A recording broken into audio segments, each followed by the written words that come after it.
Hoje o nosso participante será o professor de Direito da Faculdade Católica da Paraíba, ex-FAFIC, Paulino Júnior. Ele vai falar sobre heteroterrorismo e sexualidades dissidentes. Boa tarde, querido.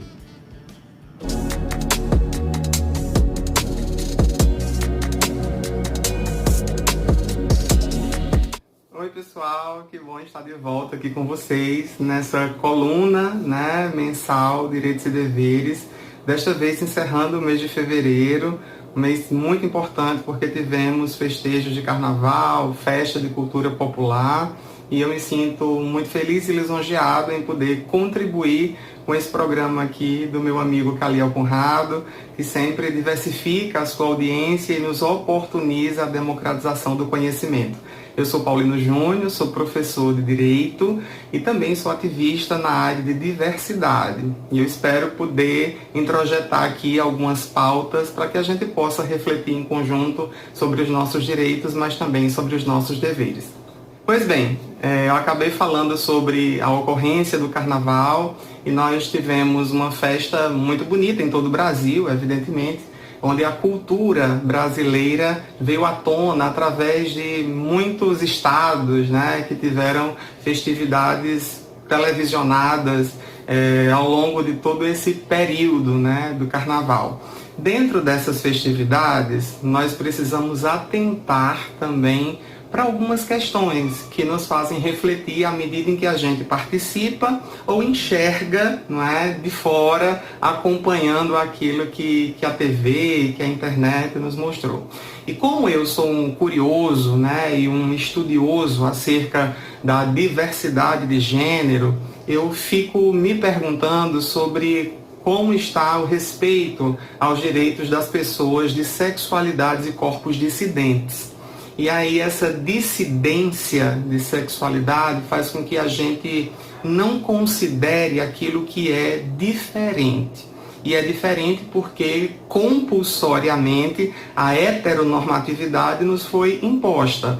Então, pertencer a um padrão, que a sociedade nos impôs, que é um padrão heteronormativo, cuja sexualidade heterossexual deve ser aquela compulsória, imposta e acompanhada pela sociedade, ser uma pessoa branca, ter determinados estereótipos ditos poderosos, faz com que, infelizmente, outras tantas pessoas se sintam invisibilizadas e sofram violência, inclusive em um período de festividade, inclusive em um período onde todas as pessoas, culturas, corpos, gêneros deviam se confraternizar, e serem felizes da maneira em que são.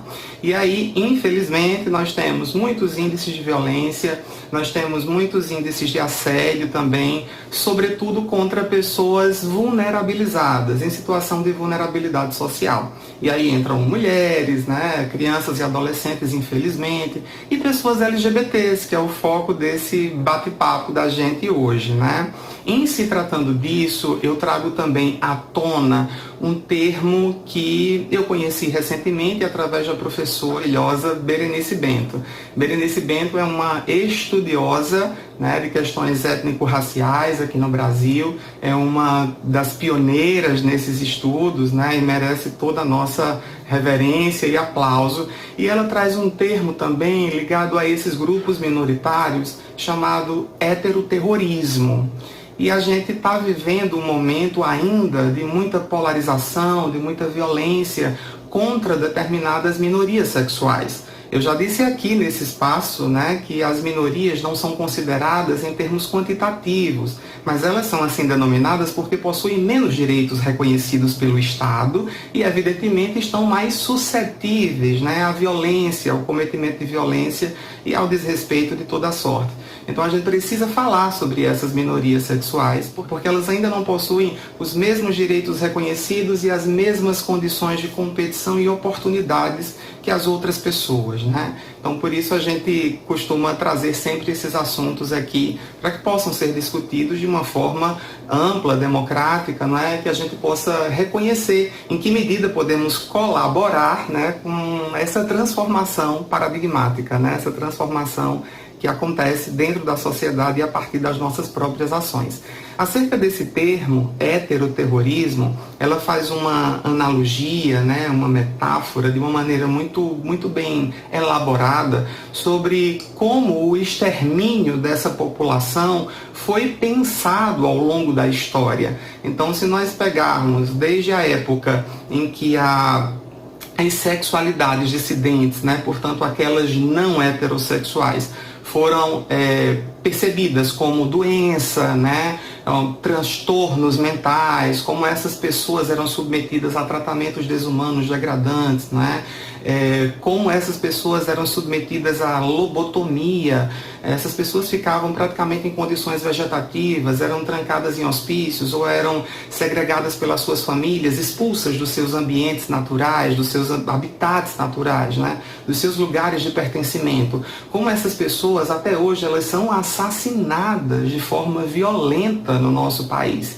Aqui também nesse espaço eu já trouxe, infelizmente, um dado que se repete, que é aquele que coloca o Brasil em posição de larga vantagem no assassinato de pessoas LGBTs e, sobretudo, de pessoas transexuais. Esses relatórios anuais emitidos pela ANTRA, a Associação Nacional de Pessoas Travestis e Transsexuais, nos faz perceber como a gente ainda precisa evoluir na proteção dessas pessoas que são vulnerabilizadas e, sobretudo, são vítimas de crimes de ódio, seja em ambiente virtual ou até mesmo, né, nos outros ambientes que são de uso comum do povo. Né? Então elas apenas estão lutando pelo direito de existir com dignidade e de terem o respeito que todas as outras pessoas gozam e têm essa prerrogativa garantida constitucionalmente, inclusive. Né?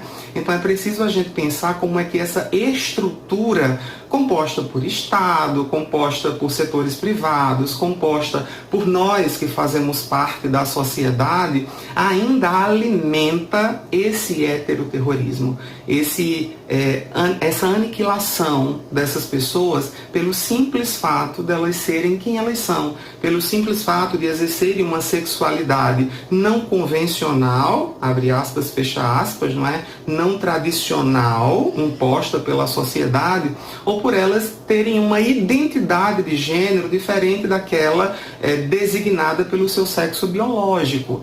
Então é preciso a gente repensar essas estruturas e como nós nos colocamos, né, diante de casos como esse.